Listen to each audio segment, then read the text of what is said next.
டேய் என்னடா கணக்கெல்லாம் தப்பு தப்பா இருக்கு? அக்கா கணக்கெல்லாம் வர வர எதுவும் சரியில்லை, பாத்துக்கோங்க. அலமல்ட்ட நீயே பேசு. என்னடா திருன்னு முழிச்சிட்டு இருக்கீங்க? பேசுறா. அக்கா எவ்வளவு நாள் நீயே தனியா கணக்கு பாப்பா? அதனால உனக்கு ஒரு கல்யாணத்தை பண்ணணும். ஆமாக்கா, அவன் சொல்றதும் கரெக்டு தான். நீ வேற அப்பப்ப ட்ரீம்லயே சாங் பாடிட்டு இருக்க. ஊர்ல உள்ள மொக்க பேசலாம் 3வது கல்யாணத்துக்கே ரெடி ஆயிடுச்சு. நீ என்னடானா இன்னும் முதல் கல்யாணமே பண்ணாம உட்காந்துட்டு இருக்க. இப்படி இருந்தா ஊர்ல எப்படி அவனை மதிப்பான்? டேய் நான் ஒரு கதை சொல்றேன் கேளுங்க. வாழ்க்கையில கல்யாணமும் காதலும் அதெல்லாம் சொர்க்கத்துல நிச்சயிக்கிறது. எனக்கு வரப்போற மாப்பிள்ளை எப்படி இருக்கணும்னா வேண்டாலுமேலு உன் மாப்பிள்ளை பத்தி நானே சொல்றேன். சும்மா நடையில ஒரு ரஜினி, கலர்ல ஒரு கமல், அழகுல ஒரு அஜித், சிரிப்புல ஒரு சிம்பு, சுறுசுறுப்புல ஒரு சூர்யா, உழைப்புல ஒரு தேனிசை தென்றல் தேவா, தன்னம்பிக்கையில ஒரு தனுஷ், கலகலப்புல ஒரு கார்த்தின்னு எல்லாம் கலந்து இருக்கணும்க்கா. முடிஞ்சிருச்சா? அதாவதுக்கா சிவகார்த்திகேயன் மாதிரி சிந்திக்கவும் தெரியணும், கௌதம் கார்த்திக் மாதிரி கட்டி பிடிக்கவும் தெரியணும், விஜய் சேதுபதி மாதிரி வீரப்பாவும் இருக்கணும், விக்ரம் பிரபு மாதிரி வரப்பாவும் இருக்கணும், ஆர்யா மாதிரி சாம்பியனாவும் இருக்கணும், சந்தான மாதிரி ஷார்ப்பாவும் இருக்கணும். மாப்பிள்ள மொத்தத்துல விஷால் மாதிரி கல்யாணமே ஆகாதமா இருக்கணும்க்கா. டேய் இந்த சித்தார்த்து, சிவா, ஜீவா, ஜெய்யி, அதர்வா, நகுலு இவங்கள என்னடா பாவம் பண்ணாங்க? இந்த லிஸ்ட்ல அவங்கள மட்டும் விட்டா? அப்ப சித்தார்த்த மாதிரி சௌபா. டேய் இங்க வாடா உட்கார்றா. ஏன்க்கா நான் உன்னை கல்யாணத்துக்கு மாப்பிள்ள பாடுறேன்னா நீ என்னடானா கச்சேரிக்கு ஆள் பார்த்துட்டு இருக்க? டேய் மாப்பிள்ளனா எப்படி இருக்கணும் தெரியுமா? அவன் என்னை விட படிப்புல ரொம்ப கம்மியா இருக்கணும். என்னது கம்மியா இருக்கணுமா? நீ 8ஆம் கிளாஸ் தான் படிச்சிருக்க. டேய் அவன் அது கூட போயிருக்க கூடாதுடா. வசதியில உன்னை விட ரொம்ப கம்மியா இருக்கு. ஐயா உனக்கே ஒரு ஓலை குடிச்சு தானே இருக்கு. டேய் அவன் அது கூட இல்லாத பிளாட்ஃபார்மா இருக்கணும். அப்ப நான் அவன பிச்சைக்காரனா?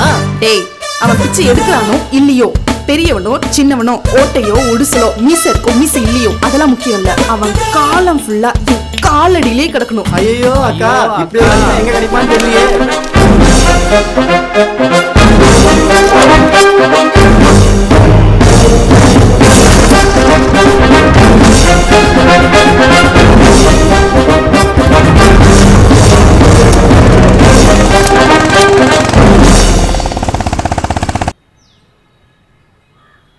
இங்க பாருமா, உடம்பு ஃபுல்லா நகை போட்டிருக்கேல்ல, இதை கழட்டி கொடுத்து கட்டணம் அடிக்கலாம்ல. நான் எது கொடுக்கணும்? உன் அண்ணன் வந்தானமா? அண்ணனே இல்லாதப்ப பையன் எங்க இருந்து வந்தான்? ஏன் சார் நீங்க அவனுக்கு தாய் மாமா தானே, நீங்க கொடுக்கலாம்ல? ஏன் சார் நீங்க வேற 10 வருஷம் சோறு போட்டு வளர்த்ததே பெரிய விஷயம், எனக்கே அவன் பணம் தர வேண்டியது இருக்கு, என்ன போய் கொடுக்க சொல்றீங்க? டேய் எங்கடா அவன் ஃப்ரெண்டு, எப்போ வருவான்? இங்க பாருங்க, அவன் சொன்ன நேரத்துல வருவான்.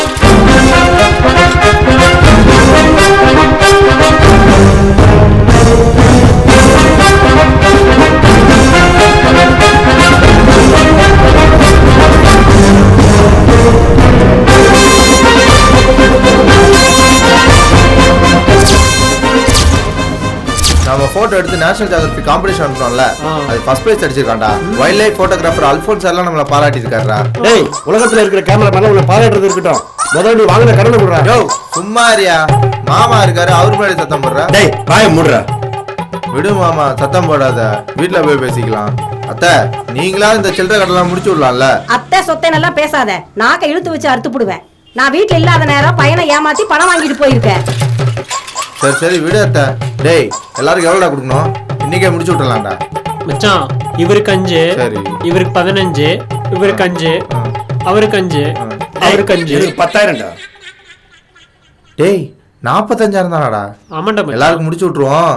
சரி நம்ம தளபதி என்ன சொல்லியிருக்காரு? உசுப்பேத்திரம் கிட்ட உம்முன்னும் கடுப்பேத்திரம் கிட்ட கம்முன்னு இருந்தா வாழ்க்கை ஜம்முன்னு இருக்கணும். டேய் பணம் கேட்டா என்ன பணம் பார்த்துட்டு இருக்க, என் பணத்துக்கு பதில் சொல்றா.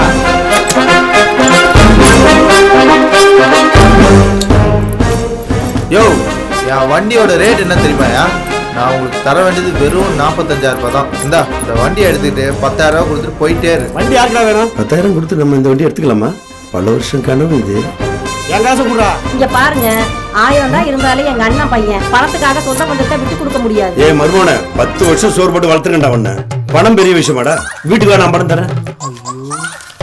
மாப்பிள்ள நீங்க கிளம்புங்க, இந்தாங்க 10,000 ரூபாய் பணம் இருக்கு, நீங்க போய் அவார்டை வாங்கிட்டு வாங்க. இதுதான் எல்லாருக்கும் பாசக்கார அத்தை வேணும். இந்த நகையை வச்சு உங்க பணத்தை எல்லாம் பிரிச்சுட்டு. 1,50,000 ரூபாய் வண்டி 55,000 ரூபாய்க்கு கொடுத்துட்டியாடா? டேய் வாடா, இதை விட பல பைக் வாங்கலாம் வாடா.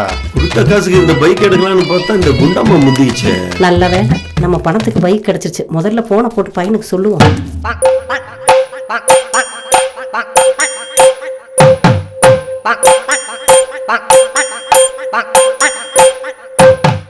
ஏய் வா சொல்லுண்ணா. டேய் நீ கேட்ட பைக்கு 1 லட்ச ரூபா ஆகும். 1 லட்ச ரூபா இருந்தா சொல்லு. நீ வச்சிருக்கிற 5000 10,000 ரூபாய்க்கு இங்க நிக்கிறல ஏதாவது ஒரு பைக் தான் கிடைக்கும். இதுல எது பிடிச்சிருக்குன்னு சொல்லு. அண்ணா ஒரே நிமிஷம். பேசு. ஹலோ அம்மா சொல்லுமா.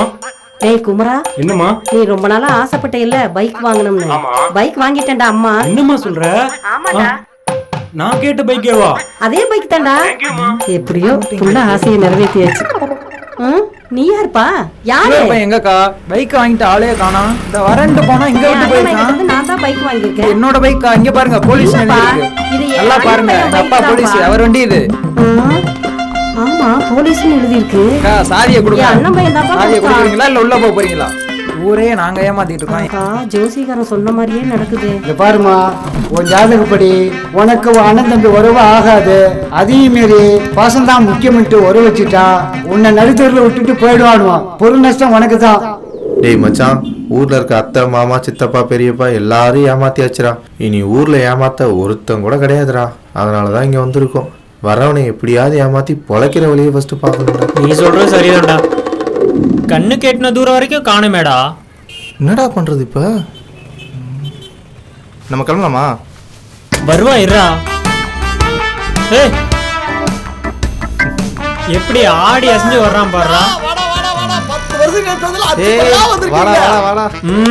ரொம்ப சந்தோஷம் மாப்பிள்ள. எவ்வளவு உயரத்துல நீங்க பறந்தாலும் இருந்தாலும் இந்த பழைய நண்பனை மறக்காம இருக்கீங்க பாத்தீங்களா? அங்க நிக்கிறீங்க. நீ கூட வளர்ந்துருக்க போல மச்சான்.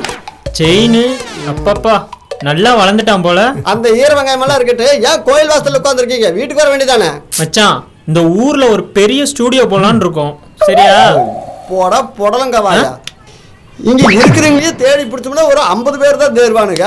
அது பாதி பேர் வெயிலுக்கு வரல, மீதி பேர் வெளியூர் போயிட்டானுங்க. இருக்கிறத 1-2 பேர் போட்டு போட்டோ எடுக்கணுமா? போட்டோ எடுக்கணும். போட்டோ வாய். இந்த உலகத்துல எந்த அளவுக்கு விஞ்ஞானம் வளர்ந்துருக்கோ அந்த அளவுக்கு என்கிட்ட ஐடியா இருக்குடா. இந்தா இத படி. என்ன அடகு வச்ச சீட்டா? வாங்கி பண்றா முதல்ல. ஐயோ, உங்களோட நான் நட்பு வச்சதுக்கு 4 பாஸ்போர்ட் சைஸ் போட்டோ எடுத்தா 4 பாஸ்போர்ட் சைஸ் இலவசம். எப்படி? 8 பாஸ்போர்ட் சைஸ் போட்டோ எடுத்தா 8 பாஸ்போர்ட் சைஸ் இலவசம். எப்படி எங்க ஐடியா? செம்மையா? கல்யாணத்துக்கு வீடியோ கவரேஜ் இலவசம். சூப்பர்ல. பயங்கர முன்னேற்றமாடா உங்களோட லைஃப்ல. தம்பி, இந்த ஊர்ல இதுக்கெல்லாம் இங்க வேலையே கிடையாது. டேய், நம்ம பக்கத்தூருக்கு போறோம், ஸ்டுடியோ போடுறோம், ஜெயிக்கிறோம். நம்ம பெரிய பிசினஸ் மேன் ஆவறது எனக்கு பிடிக்கலடா. ஐயோ, ஏய் என்னடா ஆச்சு? ஏடா டேய், இந்த 2 போட்டோ எடுக்கிற நீங்கெல்லாம் தொழிலதிபர்னா இந்த டாடா சும்மா, ஜியோ சிம்காரன், அம்பேஸ் அம்பானி இவங்க என்ன பிச்சைக்காரரா? டேய், உன்னால எங்களுக்கு உதவ முடியுமா முடியாதா? அதுக்கு மட்டும் பதில் சொல்லு. நம்பி வந்துட்டீங்க, வாங்க முதல்ல அந்த புரோக்கரை போய் பார்க்கலாம். எந்திரிங்க மச்சான், வா வா. நண்பன்டா.